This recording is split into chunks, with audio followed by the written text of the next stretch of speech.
All right, it's February 2021. Everybody's going COVID crazy, getting stir crazy.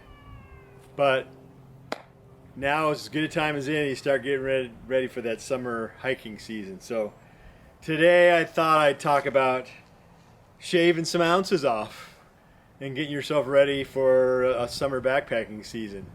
So I'm not a fanatic on ultralight, but I look to get lighter all the time, especially the older I get. So I'm not a tag cutter offer or anything like that, or cutting handles off of toothbrushes, but there's a lot of sensible things you can do to get yourself ready and get lighter for summer backpacking. So the first place to start, which is often overlooked by everybody, is to start right here. So let's start here and see what we can do to shave a few ounces. So I literally shaved off a few ounces. So not because of the weight savings. Actually, a beard can be useful in the swing seasons to keep you warm, but I'm talking about summer. Unfortunately, the hair cutting places are still closed. I could probably lose another pound just from that and these guys alone, these eyebrows. But seriously, shaving ounces, besides literally shaving the human body. Now's the time. It's February. Know your weight, know your body, get in shape. The better shape you are, the easier to be carry weight. But I can lose 10 pounds easily, and that's my goal. I know my weight. I'm at 230. That's my summer insulation. I want to get down to 220 by hiking season. Shouldn't be a problem. So 10 pounds. Where can you get 10 pounds of weight savings? Just try to eat better and start walking, which is training for backpacking. So let's get on to some other things. Whew, I hiked up a hill. I'm 2.5 months post knee surgery, so hiking's hard for me still. But I'm working on losing that 10 pounds of body fat. So we got plenty of time before the summer to get out and start doing that. So there are plenty of ultralight channels and websites. I'm not going to go into great detail about that stuff, but let's talk about some other ways to shave some ounces that might not seem so obvious. Now, the greatest chance of weight savings, it costs money possibly, is the big three, which is your sleeping system, your pack, and your pack. So let's start with, I'll tell you what I have. I have a very comfortable sleeping system. Backpacks, people tend to get too big of a pack. I wouldn't go bigger than 65 liters. I'd prefer something like 55. Why? Because bigger makes you think you can fit more and you'll be tempted to bring more. Over the years, it's one thing I've learned. I bring a lot of stuff that I don't really need. So my big three consist of a big Agnes UV 2-man tent. I'm a big guy. I'm 6'3". I'm old and I want to sleep. And I bring a 2-man so I can spread out. So my tent is about right around 3 pounds. But you can go, if you're younger and skinny, get a 1-man tent. You shouldn't get something that weighs more than like 2.5 pounds. I just got a new sleeping bag. I'm trying out a quilt. I got an Enlightened Equipment Enigma. I got all the bells and whistles on it, and I don't use those hoods on regular full sleeping bags, and I feel confined in them. So I try to get a quilt that's good for all seasons. So it is less than 2 pounds. It's comfortable. I got a 10-degree bag, and I got the little thing around the top, so in case I want to cinch it up on a cold night, I can, but I want to use it for all seasons. That's why I got the 10-degree bag, and I can cinch it up on cold late fall trips, early spring trips, and I can just open it up and sleep in luxury on summer trips. So I'm really excited to break that in this year. My pad, the reason I got the Enigma, it's got a closed foot box. The only thing I ever get cold is my feet. So I have always tried to skimp on pads, use those closed cell pads that you just throw out thinking it's convenient. I don't sleep well. I had a 3/4 body pad before.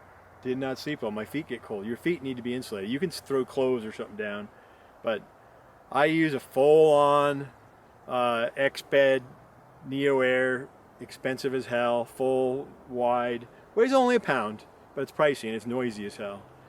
And I bring the footprint from my tent because it's an expensive tent and I want to protect it, and that's an extra 5 ounces. So my big three, oh, by the way, my pack is a Mariposa 60-liter pack, which I absolutely love.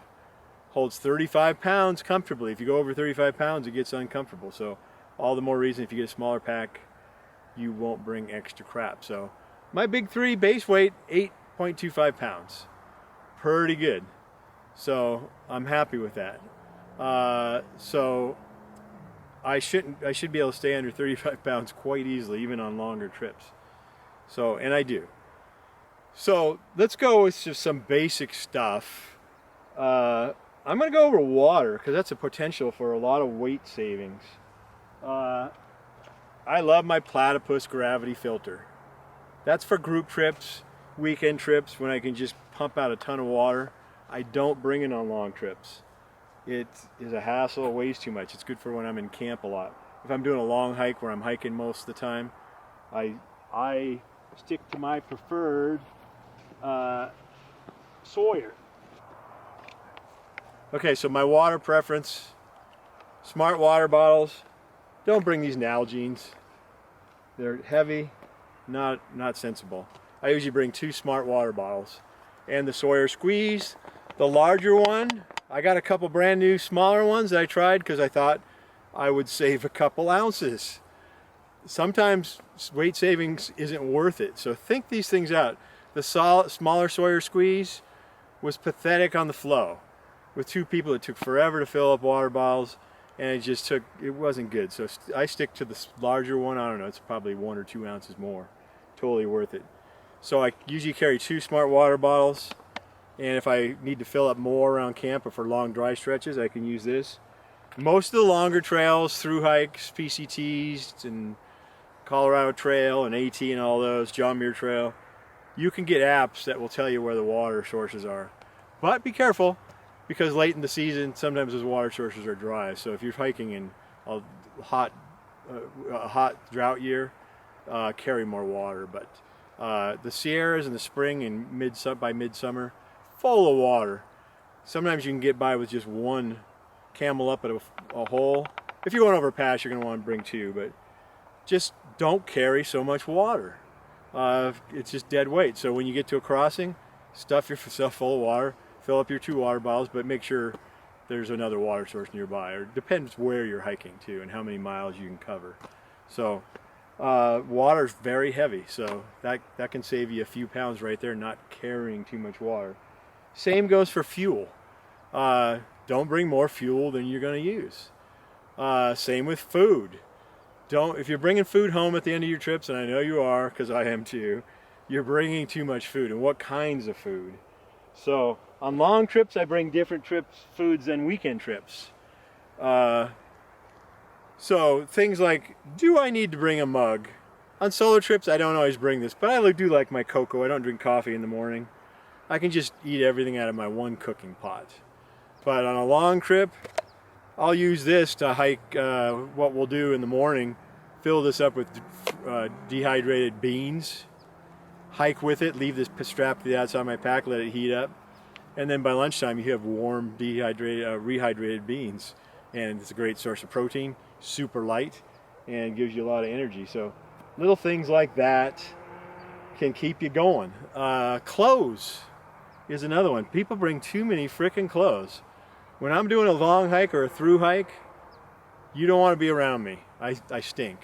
You bring 1 set of clothes to hike in. And when you want to wash them, go swimming with your clothes on. That's how you do laundry.